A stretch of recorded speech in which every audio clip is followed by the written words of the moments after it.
presentación del premio ensayo Pensar Nuestra Bella con categorías propias que tuvimos el gusto de organizar desde Ediciones Cicus hace un par de años, de la mano conjuntamente con Asofil, cuyo presidente está acá en la mesa, y junto también con la Fundación de Actividades Biofísicas, cuya vicepresidenta está aquí en la mesa. Mi nombre es Juan Carlos Luquian, de CICUS, y bueno, queremos arrancar para darle más tiempo a los autores premiados para que puedan explayarse con comodidad en sus exposiciones. Tenemos una horita nada más. Se han acortado los tiempos. Antes de la feria las salas estaban 1 hora y media, pero bueno, fue tal la cantidad de solicitudes que tuvimos desde la Fundación del Libro. Yo soy parte de la Fundación del Libro, también soy consejero, que tuvimos que achicar el horario para que hubiera más actividades. Estamos llegando en este año a las 1.600 actividades como la que estamos teniendo ahora en este momento. 1.600 actividades en más de 20 salas que están dispersas a lo largo y a lo ancho del predio ferial. Bien.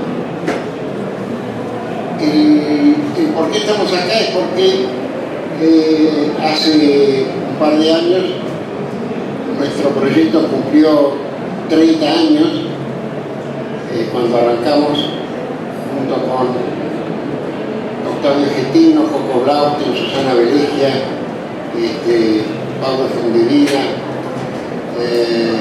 Este proyecto, que era la idea de armar un centro de investigación en industrias culturales, un centro de estudios.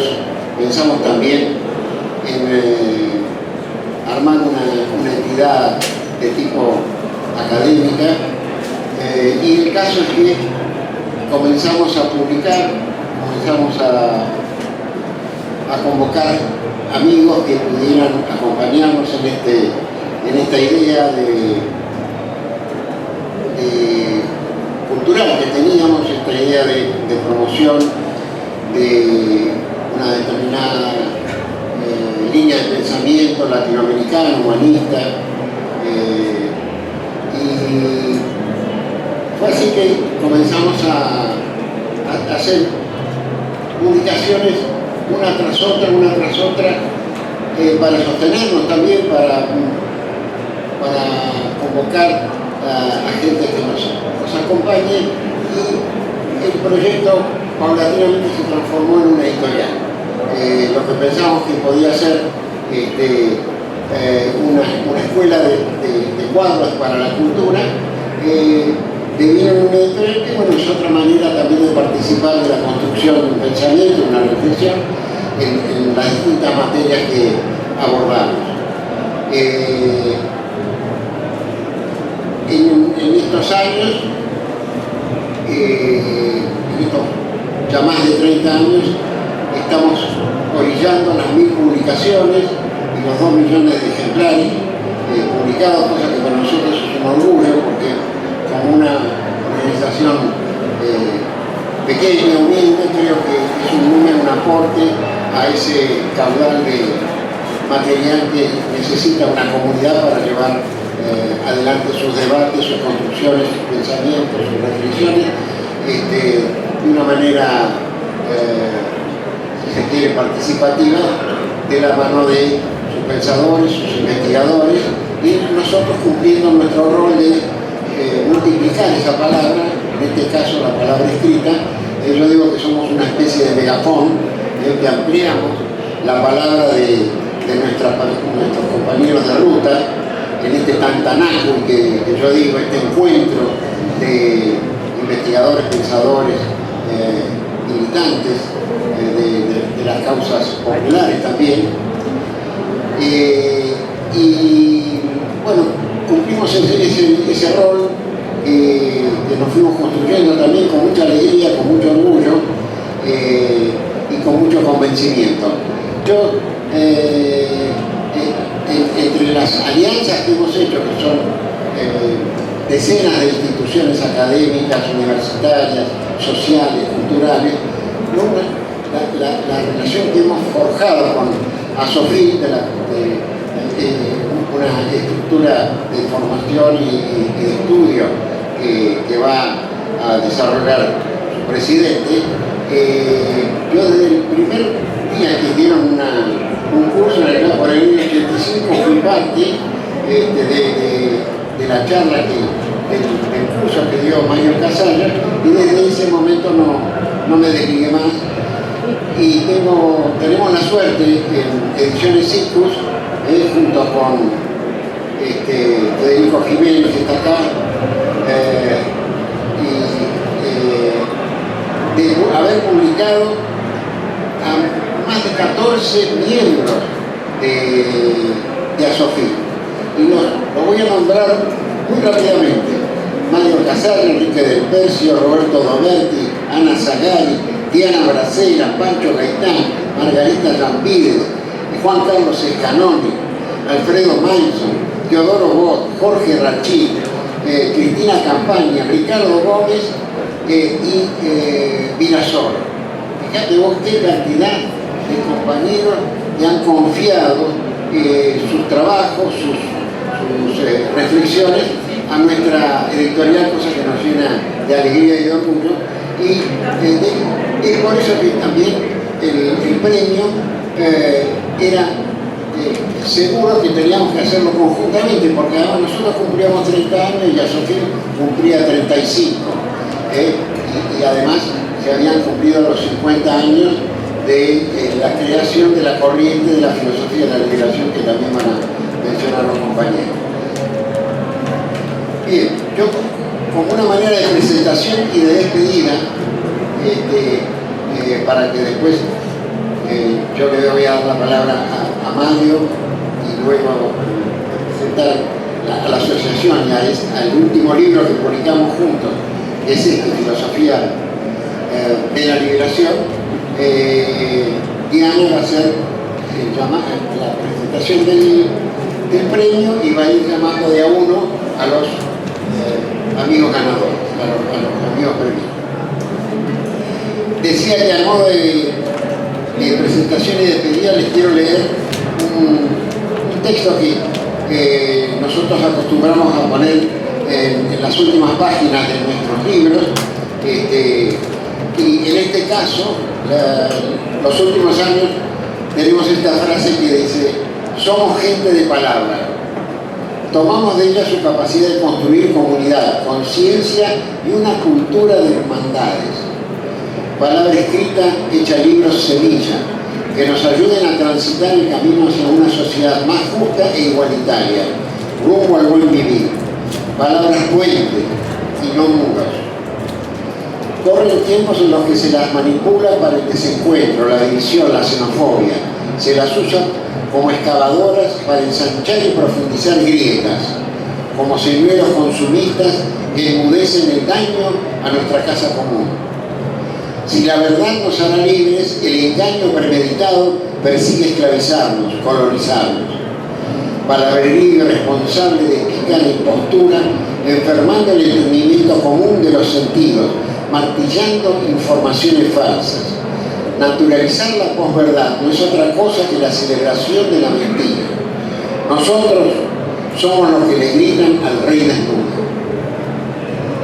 Bueno, y después cierra con: querido lector, reciban y circulen los libros de Cicus como una buena nueva, más allá de la temática que aborden, como un don para el discernimiento, la paz y el amor a la vida, que no es poca cosa. Estas son las palabras.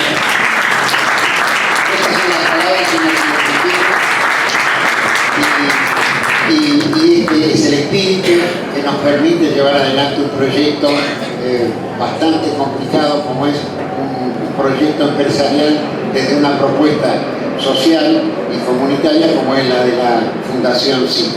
Así que muchísimas gracias por acompañarnos. Acá hay muchos autores, también que no son de Asofil, pero son amigos nuestros, lo estoy viendo a Jorge Sacanini, por ejemplo. Bueno, le voy a pasar ahora sí la palabra al compañero Mario Casano, presidente de la asociación. Bueno, me voy a parar así lo puedo ver un poquito mejor. Para mí era una cita de honor estar hoy en una institución ya crecida como es CICUS.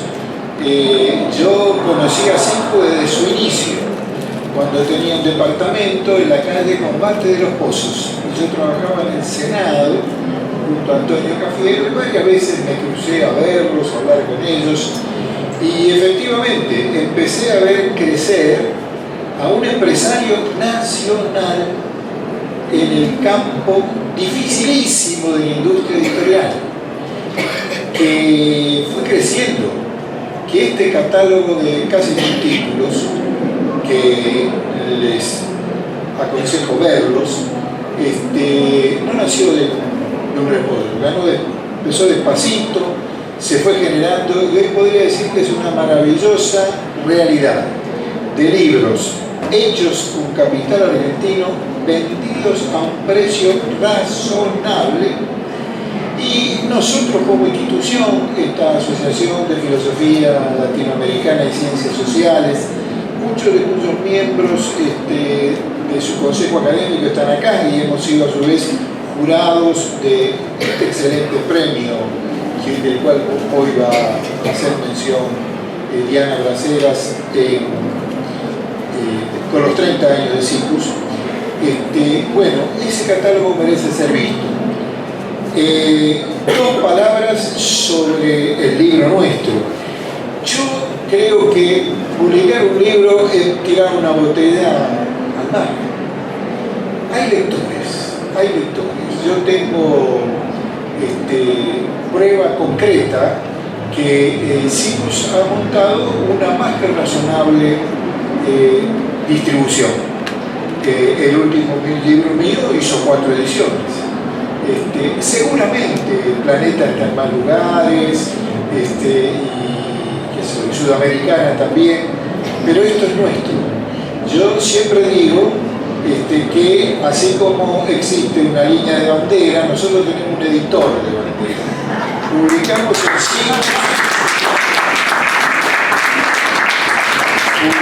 el sí porque queremos. E invitamos al mismo tiempo a otros compañeros a que puedan hacer lo mismo. Así que solo puedo decirle eso.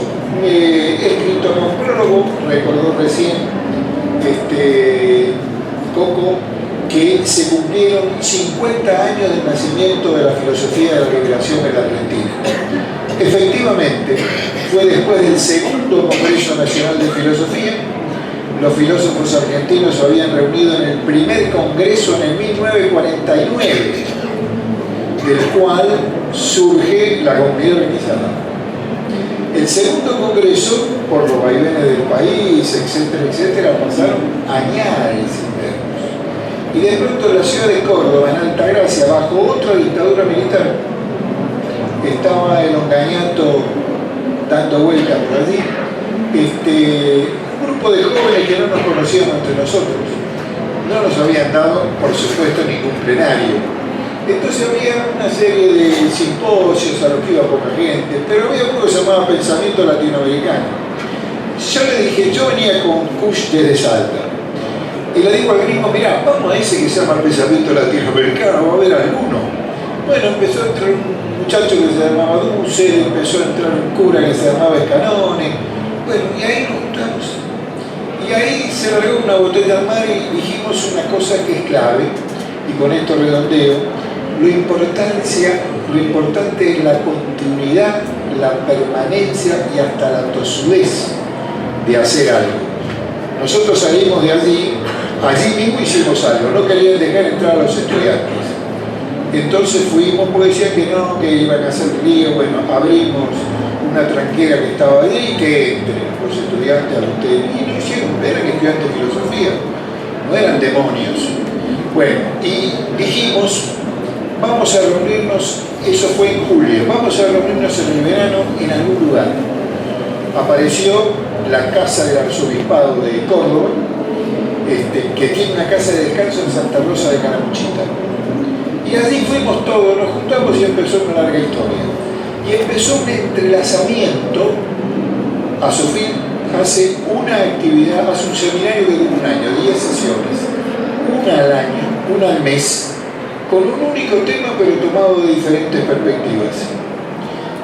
Y así empezamos a dialogar con otras puntos de vista, otras instituciones formadas, Intercultural, ya que preside Alcira Bonilla, que está acá presente, Escaglia, que integra un grupo de arquitectos con lo que venimos dialogando hace más de 20 años, que un poco su numen es la teoría del habitable Roberto Doberti, etcétera, etcétera, etcétera. Los invito a leer este libro, que para que no se vaya por el diablo la conversación, quedamos pocos de la primera generación, pero tenemos bastante juventud acumulada como para seguir. Entonces, lo que queríamos es pasar una antorcha. Estas instituciones son para pasar la antorcha. Por eso el subtítulo es Pasado, Presente y Futuro. Y a los dos viejos que quedábamos, uno viviendo en México y yo acá, organizamos el encuentro en torno a 3 preguntas fundamentales que cada uno de nosotros contestó, y esta edición recoge las respuestas. La primera pregunta era: ¿cómo ve usted el presente de la filosofía de la liberación en los debates en torno del pensamiento contemporáneo, y cuáles cree que pueden ser los aportes de mayor interés de una filosofía desde tal paradigma de la liberación? Bueno, contestaron, y hablamos de paradigma de la liberación, porque la filosofía de la liberación es una de las escuelas que se escriben paradigma de la liberación. Pero están los estudios decoloniales, los estudios interculturales, etcétera, etcétera, etcétera. Bueno, la segunda pregunta, si la encuentro rápido, le pedíamos lo siguiente: ¿podría sugerirnos algunos temas claves en la formulación de una renovada agenda de trabajo de tal filosofía para las generaciones más jóvenes actualmente interesadas en este estilo de pensamiento? O sea, empezábamos a dejar atrás el pasado y a decirles, bueno, ¿y ustedes qué consideran? Yo, por ejemplo, junté acá 12 temas que no habíamos visto, que no podía ver la primera generación. No podíamos ver los problemas del género. Se planteaban de otra manera. No podíamos ver al fondo el grave problema del medio ambiente. Y dije, bueno, miren, esta sería una agenda que nace de nuestra insuficiencia. Y finalmente, para que cada uno pueda dar cuenta, ¿y vos qué has hecho? ¿Qué le aportaste a esta historia? Le preguntamos, finalmente, ¿con qué formulaciones o conceptos de su propio trabajo filosófico cree usted que sería útil poner atención para todo lo que viene anteriormente dicho? Cada uno de los 3 autores dijo, bueno, ¿y yo qué he aportado a esta historia? Yo señalé 2. Una, la idea de universalidad situada. Y 2, un método que llamé de una lectura culturalmente situada. El libro que publicó Sikus, América Latina en Perspectiva, nace de ese intento, de una lectura culturalmente situada. En este sentido, la filosofía de la liberación no es el gaucho, la pampa, la cordillera de los Andes, nada más. Platón es nuestro, Nietzsche es nuestro, Freud es nuestro, también nuestro Bolívar, Sarmiento, porque el tema es de dónde leemos. No hay operación menos ingenua que la lectura, y al mismo tiempo no hay trabajo más lindo que dar la palabra.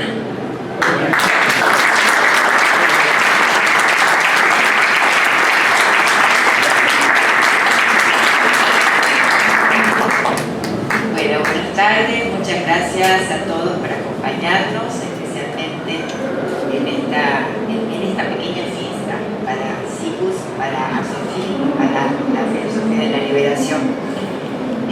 Pertenezco también como mencionaba recién Juan, a la asociación que se llama Fundación de Actividades Bioféricas. Esta es una fundación que nació como todas las cosas dentro de un seno familiar y se fue extendiendo a la familia ampliada de los amigos y de los vecinos, y desde Tras la Sierra, Córdoba, pudimos establecer un proyecto de restauración ecológica y de educación ambiental que se está llevando a cabo desde hace casi 20 años. Y actualmente, además, hicimos trama, y esto es importante por todo lo que estamos conversando acá, de hacer trama con otros. Y este proyecto no es un proyecto que haya quedado aislado. Está en este momento, por ejemplo, constituyendo un proyecto muy grande que se llama Acción Andina y que tiene su principal mentor en Cusco, Perú. Se llama Constantino Auca y ha articulado desde Ecuador, Perú, Bolivia, Chile y Argentina la restauración ecológica con polilepis, que es un arbolito que crece en las alturas y que es oriundo de la cordillera de los Andes. ¿Hablo más fuerte? ¿No se escucha bien? Acerca un poquito más. Disculpen. Bueno, ese arbolito acá le llamamos tabaquillo y es el responsable de crear las fuentes de agua en alta montaña. Entonces, en la cordillera de los Comechingones estamos haciendo restauración ecológica con los vecinos de Tras la Sierra y con 4 comunidades comechingonas. El eslabón que nos junta y que nos permite seguir caminando hacia ese horizonte que en América se llama el vivir bien, tiene muchas coincidencias con ese primer momento de la filosofía de la liberación. Y yo les quería leer un pequeño párrafito justamente del escrito de Mario Casalla en el prólogo a Filosofía de la Liberación, donde justamente lo que se caracteriza en esta corriente de pensamiento y nos une a través de estas distintas actividades que parecerían no tener tanto que ver, ¿no? La restauración ecológica, el trabajo con las comunidades indígenas, la salud mental, fundamentalmente la filosofía de la liberación, dice Mario Casalla, tiene opción preferencial por el pueblo. Y esto implica que es una filosofía que no nace necesariamente ni de la sorpresa, ni del asombro, ni de la duda, ni del ser, ni de la nada, sino que es una posición ética. Parte de una posición ética, y voy a leer. Esta posición ética produce varias consecuencias. Pone el acento en la alteridad, en la mirada, en la presencia interpelante del otro, y no ya en el monólogo rutinario del yo. Pone el acento en el estoy aquí y en el te pido que no me mates, como prerequisitos de cualquier ulterior planteo ontológico, nociológico o psicológico. Entiende la relación con ese otro como cuidado, entre paréntesis, cura, y como responsabilidad. Que tú estés allí y yo acá es una responsabilidad de ambos. De manera que esta opción ética no es solo discursiva o declamativa, sino que abre temas nuevos para la filosofía y la organiza de una manera y no de otra. Bueno, me parecía que resumía.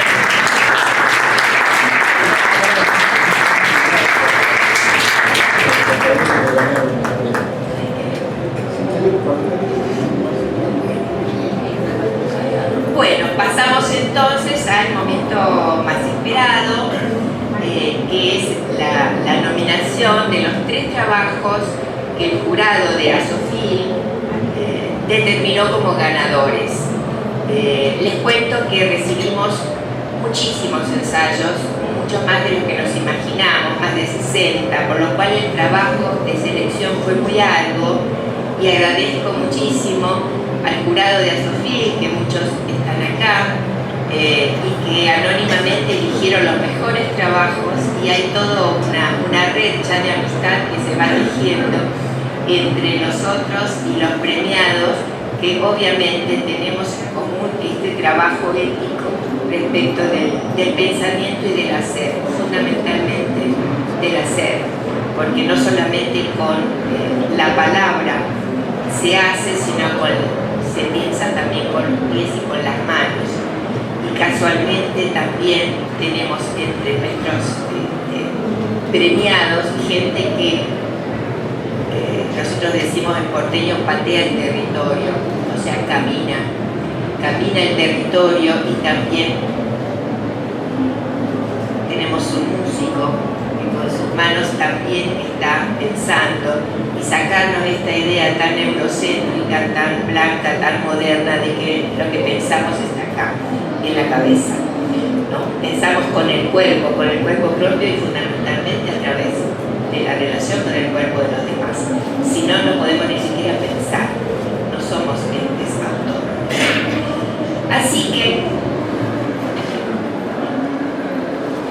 bueno, los caballeros se están levantando porque lo que vamos a hacer es nombrar uno a uno nuestros premiados, y les vamos a pedir que entonces nos cuenten acerca de su trabajo y de su obra, por lo cual queremos que este tiempo que queda sea ocupado por la palabra de ustedes. Entonces, el jurado de Asofil dijo que considera que tienen estos tres trabajos que eligieron un adecuado nivel epistémico y revelan el esfuerzo por desarrollar un pensamiento situado desde nuestra América. Asimismo, reconoce la encomiable producción teórica presentada por quienes participaron en la modalidad de concursantes y destaca la elocuencia, consistencia, originales aportes y estilo narrativo de las tres obras ganadoras.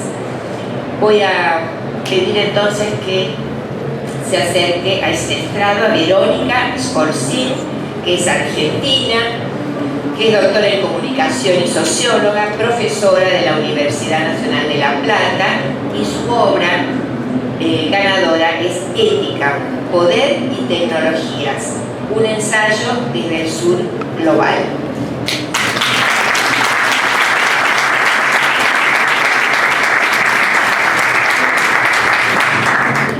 Bueno, antes que nada agradecer a estas tres prestigiosas instituciones por apostar a este concurso, por promover este concurso en toda América Latina, que nos permite a autores como nosotras y como nosotros tener esta posibilidad. Realmente para mí fue una sorpresa muy grande porque, bueno, uno escribe, yo escribo desde hace mucho, pero bueno, ganar un premio de tamaña trayectoria, y la verdad que no es fácil estar acá viendo a compañeras y a compañeros con tanta historia, como dice Diana, de historia de militancia por la causa nacional, popular, por lo latinoamericano, y todo ese gran desarrollo teórico que han aportado a partir de esta conjunción, ¿no?, entre nuestra práctica, yo me siento también militante de esa causa, y los conceptos, la teoría, el desarrollo conceptual, que como decía también nuestra querida Alcira Lumedo, ¿no?, esta construcción de matrices de pensamientos, de unidad entre una práctica y una teoría tan necesaria para nuestra región, para nuestra patria grande.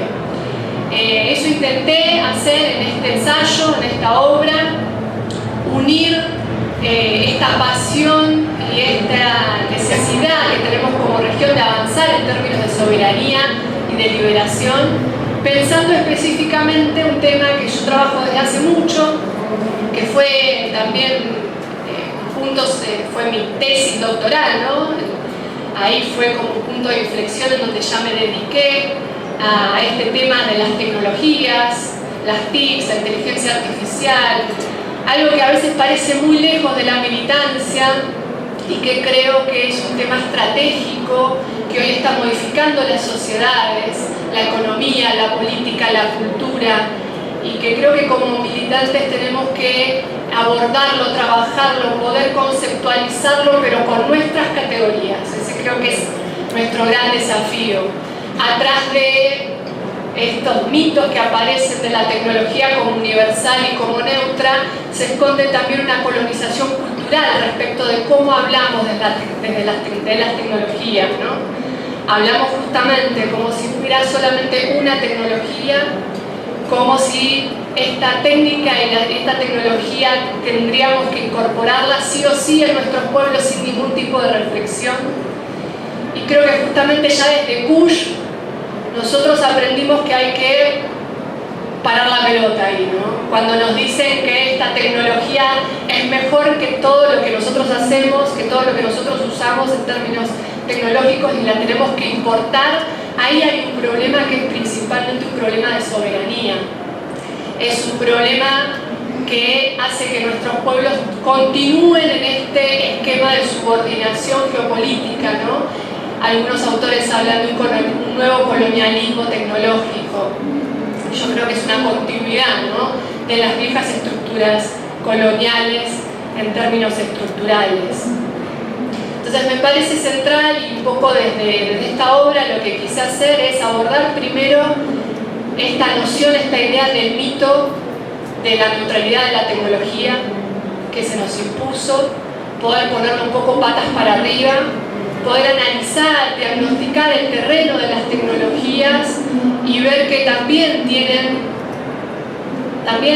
ahí se desarrolla poder, hay correlaciones de fuerza, hay actores, y que nosotros tenemos que poder diagnosticarlas, poder comprenderlas en profundidad, como para saber después cómo jugar, ¿no?, en ese terreno. Voy a leer, para no extenderme, un pedacito de la introducción para mostrar un poco de qué va la cosa, ¿no?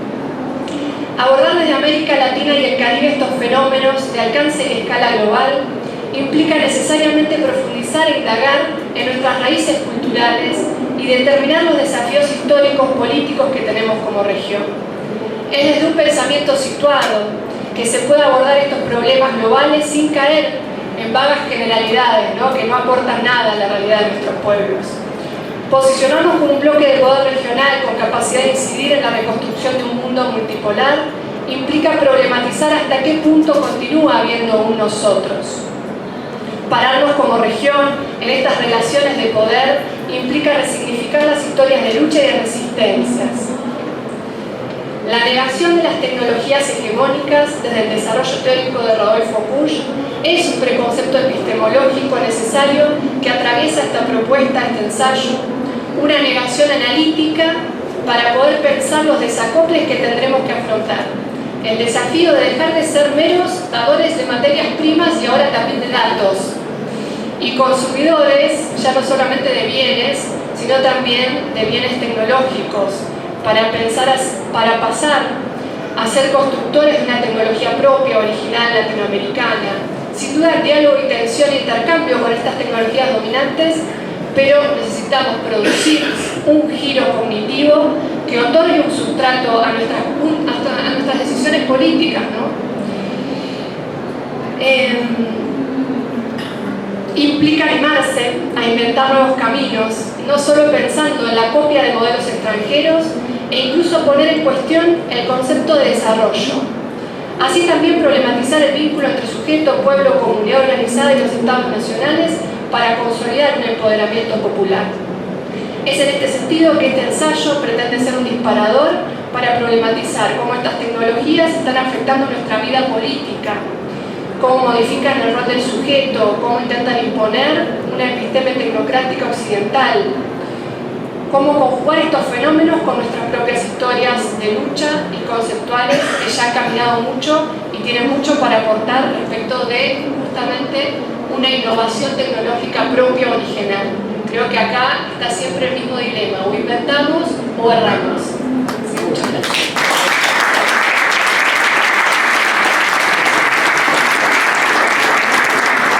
Vamos a hacer entrega en este momento del certificado de premiación a Verónica.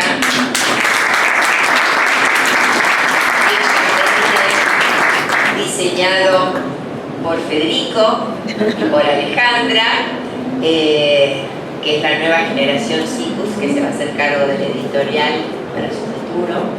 Así que felicitaciones, te pido que te quedes acá con los demás premiados que ahora voy a citar. Felicidades.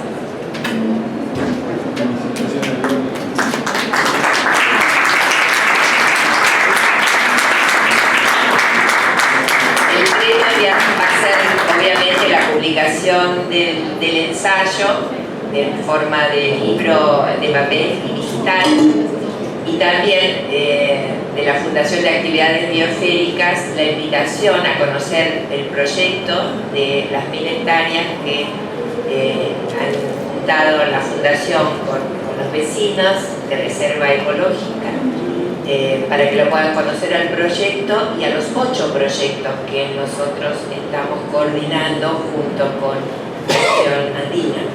Así que eso lo van a determinar ustedes cuando ustedes puedan viajar, se comunican con la Fundación y serán muy bien recibidos unos días para poder recorrer. Así que, bueno, vamos a mencionar al Agustín Barúa. Agustín Barúa, por favor.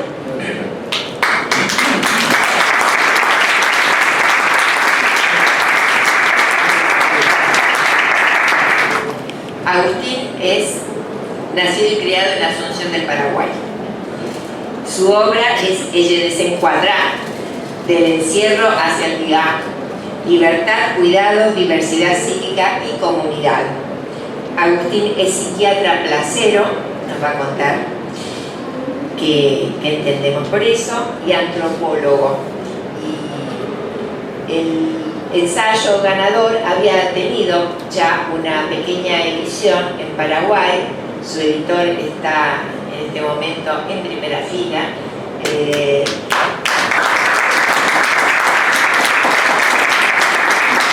Vamos a tener el honor entonces de editarlo este año en Argentina a través de nuestra editorial.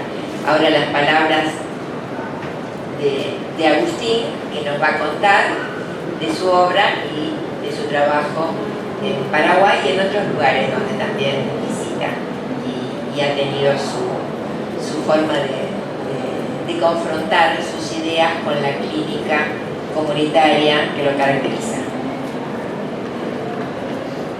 Hola, tengo un guarará en la cabeza. Me dicen guarará en guaraní cuando no es indescriptible, es algo, no sé, algo abigarrado. Acá me dice más fuerte, más fuerte, más fuerte, más fuerte. Lo de psiquiatra placero viene porque yo trabajo en Asunción en un dispositivo que le llamo así Clínica Placera, que son acompañamientos clínicos de salud mental en bancos de plazas Asunción, hace 8 años. Hace parte un poco de toda esta corriente que cuestionamos los manicomios, las prácticas manicomianas. Honrando mi guarará voy a leer, para hacerle leal a los 10 minutos para acá. Les leo. Ella desencuadra un mejunje. ¿Cómo que la psiquiatría hegemónica sigue sosteniendo ante una situación de crisis en salud mental que lo que hay que hacer es tomar a la persona a la fuerza, llevarla obligada a un lugar desconocido por ella, encerrarla, llenarla compulsivamente de psicofármacos y dejarla allí sola? De esta y de otras preguntas sale este ensayo, que originalmente iniciamos con otros 2 psiquiatras en Asunción, merendando y hablando de las veces que nos habían expulsado de instituciones y países. Más que psiquiatras críticos, somos psiquiatras en crisis, bromeábamos en serio. Presto hoy de nuestras abuelas una palabra para el título, mejunje. Este ensayo lo es. Tiene 3 ingredientes. El primero es la desmanicomialización, en cuanto a apuesta ética, política, técnica y afectiva que entiende que no hay salud mental sin derechos, sin humanidad. En el 2015 estábamos en Caguazú, al centro de la región oriental en Paraguay, en un taller sobre salud mental y educación popular, cuando puso la palabra desmani, casi no pude decirlo, se negaron a usarla. Temeroso pregunté, ¿y cómo podemos decir desmanicomialización en paraguayo? Elías Martínez, campesino paraguayo, se le ocurrió ella desencuadrar. Palabra yopará, mezcla de guaraní castellano que significa desencuadrarte, desrigidízate, busca tu sensible forma de ser contigo y con el mundo. Ella Desencuadrada se fue tejiendo durante estos 20 años de trabajo con 4 transversalidades. Los cuidados, entendidos no como propiedad exclusiva de lo profesional. Las libertades, como el arte de construir salud mental más allá de los miedos. La diversidad psíquica, como el comprender, acompañar y validar la heterogeneidad humana. Y lo comunitario, ya que importa bajo cuál árbol tomás tereré cada día, qué gusto de empanada preferís, cómo se llama tu gata. La vida no acaba en la semiología psiquiátrica. Ella Desencuadrada ir más allá del maniqueo, cordura buena, locura mala. Proponemos este cambio. Necesitamos la locura para concretar 3 verbos íntimamente humanos: cambiar, crear, arriesgar. ¿Se imaginan una humanidad sin ellos? Sin embargo, la sola locura es la muerte, pues no nos cuidamos nada. Necesitamos la cordura, pues ella representa el cuidado. En exceso se vuelve terror y desconfianza, que nos insensibiliza y encierra. Produce, como define Joyce McDougall, lo normópata, o como resumía un antipsiquiatra en los años 50. Para la psiquiatría, la normalidad es como una hilera de repollos, quietos, callados, iguales. Cuento una historia. Sabino era un vecino del Bañado Tacumbú. Bañados le decimos en Asunción a los barrios ribereños entre el río Paraguay y la ciudad alta. Cuando lo conocí, Sabino ya traía un montón de diagnósticos psiquiátricos. Después de visitarlo en su casa, salía siempre con una sensación de estancamiento y vacío, hasta que un día jugamos fútbol de salón juntos. Llegó con championes chinos blancos, medias soquetes y una remera de fútbol raída. Y era un jugador sublime. Pausaba, distribuía, asistía con preciosismo. El segundo ingrediente es la antropología. De ella resaltamos 2 cuestiones. La primera, su apuesta a cuidar las diferencias humanas. Frente a las furias diagnósticas, sostener lo humano en tanto madeja singular, mutante, inabarcable, misteriosa. La segunda, su puesta en valor de lo cotidiano próximo. Hace unos 10 años, en el barrio donde está Cateura, el vertedero municipal de basura de la capital, una agente comunitaria pidió que hagamos una visita domiciliaria a una mujer por problemas con el alcohol. Al llegar donde vivía, todo su patio estaba cubierto por basura reciclada y clasificada. Contó que para trabajar usaba un carrito empujado a mano. Dimensioné los kilómetros que hacía cada día y pensé en el tráfico, el calor, los raudales. Al salir le dije a mi compañera, si yo fuera ella, rechuparía. El menor de su problema era el alcohol. Esa proximidad a su cotidiano nos permitió una comprensión sensible de su realidad. No obstante, reconozco que mi comprensión es aún precaria. Por ejemplo, mi guaraní es extremadamente limitado. Hago parte de una generación de clase media azucena a la que nos negaron el idioma porque ensucia el español. Alguna vez le contaba a un vecino de un barrio popular que había estudiado guaraní 2 veces, pero que no había aprendido. Este me contestó, ¿sabes por qué no aprendes? Porque no te importamos. Respiro, sigo. Hoy, recibiendo un premio sobre pensamiento decolonial, siendo tremendo colonizado. Quizás me sostenga lo que afirmaba Rita Segato, antropóloga argentina, en contra pedagogías de la crueldad. Las vanguardias políticas proponen certezas y así los capturan con la promesa de separar con precisión el bien del mal, la verdad de la mentira, el camino correcto e incorrecto hacia la sociedad perfecta.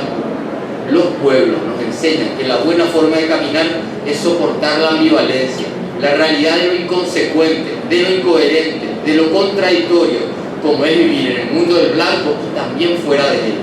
No buscar tierra firme ni puerto seguro.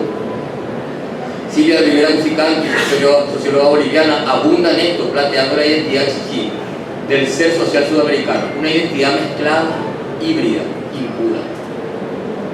Y el tercer ingrediente de este mejunje es la salud mental comunitaria.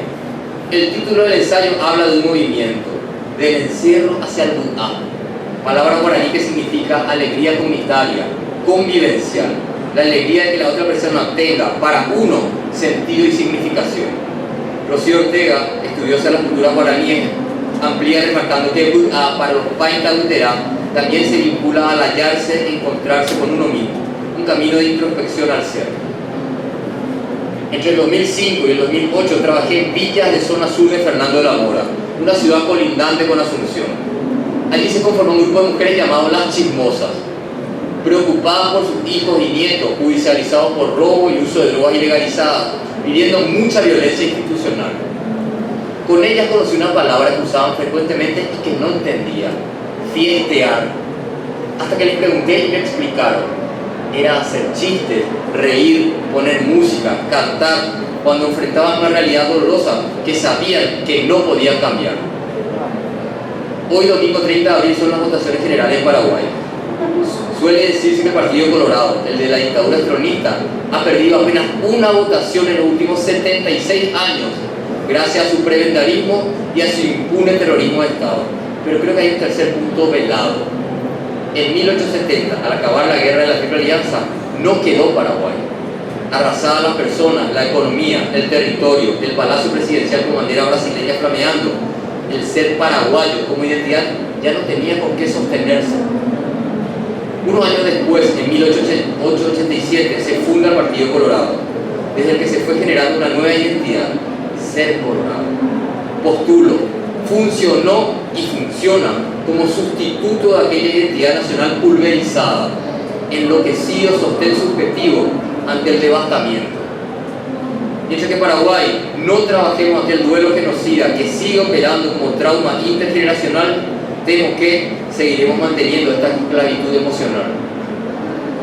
Desde la segunda mitad del siglo XX hasta la actualidad, salvo una abreviada excepción, el Estado paraguayo ha venido desarrollando fuertemente políticas públicas que llamamos de basurización social.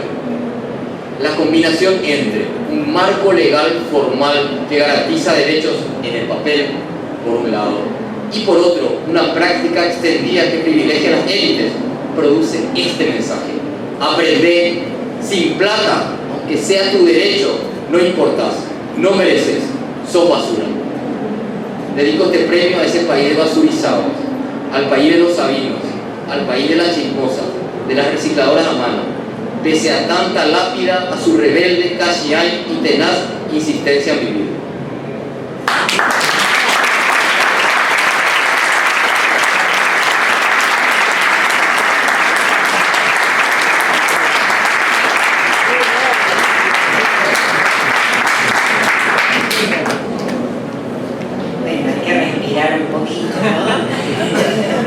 Gracias, Agustín. Acá tenemos el certificado de la premiación.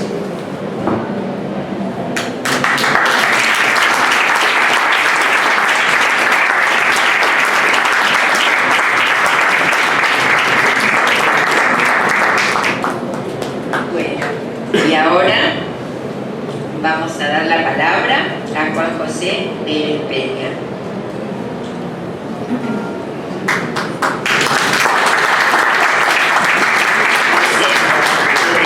Juan José. Su obra se llama así: Y así habló el hombre Icotea, relatos apócrifos para una genealogía de la Senti Sapiencia. Juan José es doctor en filosofía, es de Puerto Rico, como Ramón Grasfoguel, que también estuvo acompañándonos en la largada del premio Cicus junto a Rafael Bautista. Fueron dos compañeros filósofos descoloniales y antiimperialistas que acompañaron la salida de nuestro premio, y muy orgullosamente, digamos, seguimos la interlocución con ellos. Es de Puerto Rico, pero vive en Bremen, Alemania, y nos contará por qué. Muy buenas tardes. Primero que nada quiero unirme a las expresiones de agradecimiento por parte de los colegas y la colega. Muchas gracias a los y las organizadoras del concurso, así como al jurado por el premio que nos han otorgado. Muchísimas gracias, mil gracias. Yo voy a leer también, como lo hizo el colega, también parte. Bueno, antes quizás menciono que el colega puertorriqueño que mencionaste, coincidimos un año en la Universidad de Puerto Rico, Río Piedras, ¿sí? Los jóvenes, ¿sí? Bueno, José Gaos, en su escrito Significación filosófica del pensamiento latinoamericano, al referirse al diálogo no solo posible, sino ya por muchos años existente entre el pensar filosófico y las literaturas nuestroamericanas, nos describe como gente fuertemente inclinada a la oralidad. A ese sujeto le llama el gran conversador. Temo que nunca sabré por qué Olodumare se negó a adornar mi espíritu con esa gracia. Les leeré unas notas de agradecimiento, una breve descripción de mi libro y las circunstancias que me llevaron a redactarlo. Como todo libro, y así habló el hombre Icotea, relatos apócrifos para una genealogía de la Sapientia, es el fruto de innumerables encuentros. Si me lo permiten, quiero compartir uno de ellos con ustedes. La noche del 19 de noviembre de 1990, luego de presentar apuntes sobre la memoria y sobre el fuego en Augsburgo, Alemania, conocí a Eduardo Galeano. La actividad fue organizada por el Departamento de Romanística de la Universidad de la Ciudad Bávara. Al finalizar la presentación, concurrida mayormente por estudiantes y un público externo interesado en la cultura y política latinoamericana, tuvo lugar la sección obligatoria posterior. Una que otra investigadora le agradeció al ponente por haber presentado una conferencia tan excelente, alabó su claridad expositiva y tras mostrar sus capacidades oratorias, cavilando largamente sobre su obra, formuló finalmente sus preguntas.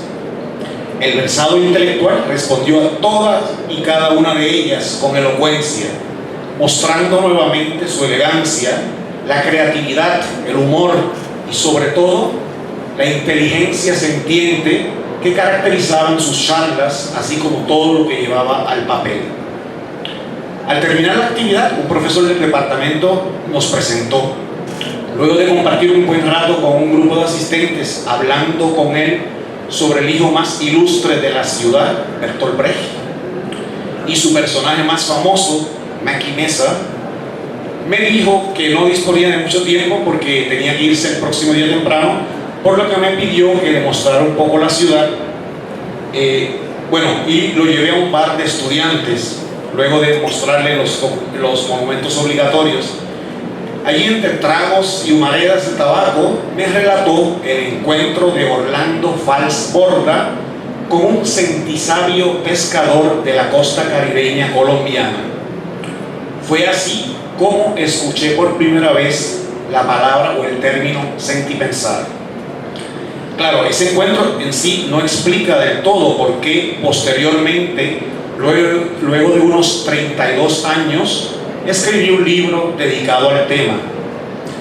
El libro también es el fruto de investigaciones que desde mis estudios venía realizando, interesado en proyectar una crítica nuestroamericana al canon filosófico occidental, influenciado por Raúl Fornet Betancourt, con quien hice mi maestría y más tarde tuve la suerte también de doctorarme. El manuscrito final fue redactado durante el encerramiento en Alemania a causa de la pandemia. Quiero bosquejarles a paso rápido el libro. En lo que respecta a su estilo, nos hacemos cómplices de Eduardo Galeano, asumiendo para nuestra investigación lo que indicó al describir Memoria del Fuego. Cito: ignoro a qué género literario pertenece esta voz de voces. No es una antología, claro que no, pero no sé si es novela o ensayo o poesía épica o testimonio o crónica o sabrá Dios. Averiguarlo no me quita el sueño. No creo en las fronteras que, según los aduaneros de la literatura, separan a los géneros. Final de la cita. Pues bien, el libro consta de 6 capítulos, una introducción y un prólogo escrito por Fornet Betancourt. La escritura del sentipensador uruguayo claramente lo impregna. Como la marea, los textos presentados van y vienen, moviéndose entre las profundidades insondables de la inquisición ensayística filosófica y la aparente apacible superficialidad del relato o la narrativa literaria. Damiani Pachón Soto, en uno de sus ensayos, tematiza las posibilidades que se abren para el reconocimiento de esbozos otros de pensamiento filosófico en Latinoamérica, al usar un filosofar sentipensante que hibridiza, entretejiendo el discurso filosófico con el literario. Para sentipensar adecuadamente las realidades nuestroamericanas, no basta con desarrollar una epistemología propia con conceptos, y categorías racionales que se ocuparían de dar cuenta de nuestro entorno. Como bien sospecha Raúl Fornés Betancourt, tal vez haya que ir más allá del epistemocentrismo occidental y revolucionar los medios y estilos de expresión, asumiendo decires y formas de contar nuestras historias, mitos, sueños, utopías, distopías y heterotopías que se ubiquen más allá del positivismo cientificista tan apreciado por Occidente. El sentipensar no formó una escuela de pensamiento con preceptos normativos seguidos por sus discípulas. De ahí que nuestra propuesta, lejos de trazar una concatenación teleológica de acontecimientos que marcarían el desarrollo sistemático del sentipensar, más bien escenifica su recurrente aparición en la historia cultural nuestroamericana. Las partes que constituyen el libro, a pesar de su diversidad estilística y temática, conforman una unidad, un esbozo de la genealogía del sentipensar. En preludio, caminando con el hombre Icotea hacia el horizonte de la sentisapiencia, se relata un encuentro, el de Jota y el hombre Icotea. En el segundo capítulo se relata el encuentro de Orlando Fals Borda con la cultura anfibia de la costa caribeña colombiana y sus repercusiones en la cosmoexistencia de los sentisapientes. En el tercero se relata el encuentro de Jota con uno de los pueblos originarios de Chiapas, defensores del corazonada, como vehículo para lograr el buen vivir. En el cuarto se analiza la boda de la filosofía con la literatura. En el quinto se relatan las travesías filosóficas de la dama errante de la filosofía española, María Zambrano, los vínculos de su razón poética con el Caribe y el sentipensar nuestroamericano, así como la inteligencia sentiente de los corajudos sacerdotes y filósofos latinoamericanos de la liberación y sus mártires. En el sexto se propone un marco perceptivo conceptual, es decir, sentipensante, para captar la naturaleza poliforme de la música nuestroamericana. En el último capítulo hacemos una breve genealogía de la metafísica y la ontología occidental como paso preliminar, con tal de, contrastando, lanzarnos a identificar los contornos que va asumiendo en nuestra América la nueva ontología intercultural sentisapiente del presente por la que abogamos. Uno de los sentipensadores, cuya obra ha sido una de las más influentes en el siglo XX, señaló una vez que los filósofos éramos los nietos de los teólogos. Asesinamos a Dios, o bien lo declaramos muerto, para en ese lugar trascendente colocar un ídolo, la razón. Este premio se lo dedico a dos personas que a su manera fueron teólogos, a mi madre y a mi padre.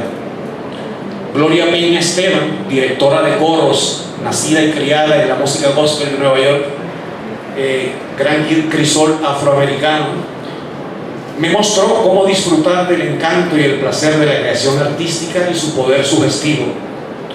Juan José Vélez Soto me enseñó a apreciar las peripecias de la Inquisición filosófica, pues desde temprana edad insistió en que en la medida de lo posible definiera con precisión mis experiencias vivenciales.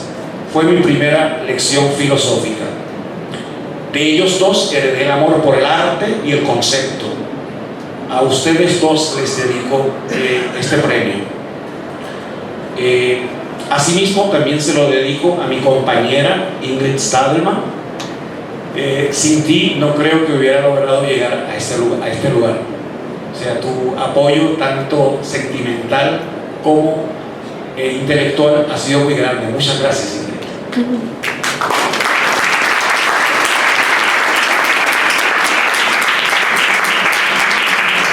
Por último, también se lo dedico a mis hermanas y hermanos boricuas, puertorriqueños, que luego de más de 500 años de colonialismo ininterrumpido, continúan luchando por la libertad de Puerto Rico. ¡Que viva Puerto Rico libre!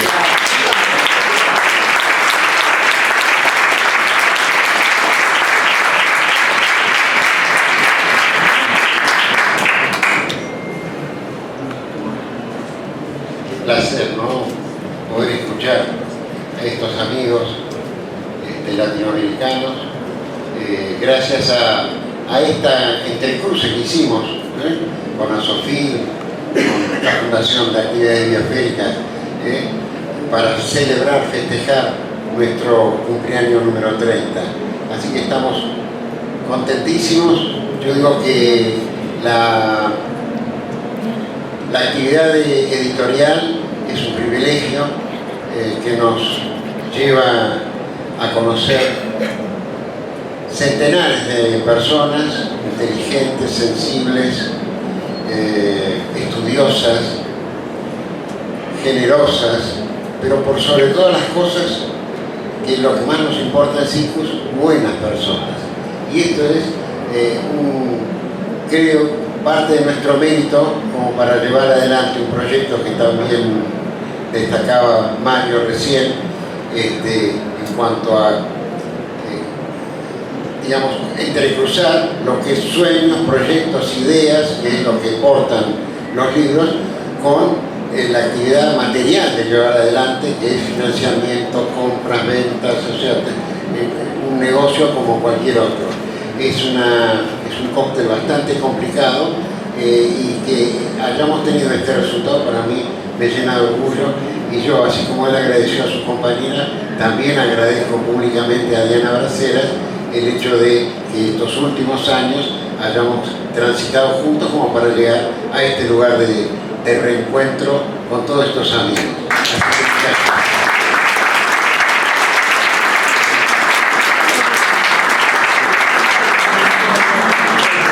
El acto fallido es que no entregué el certificado, me quedé muy emocionada con la declaración por la libertad de Puerto Rico, y acá está tu certificado. Solo para agradecer una vez más, sentir esta felicidad, como decía Agustín Teria, porque es junto donde podemos estar más felices. La felicidad no es cuestión de uno solo, decía el gran Leonardo Fabio. Así que les agradezco esta compañía, las lecturas y la posibilidad de seguir juntos tratando de completar nuestros ideales y de transitar esta vida, dejando algo del pensamiento de la comunidad liberada que todos necesitamos.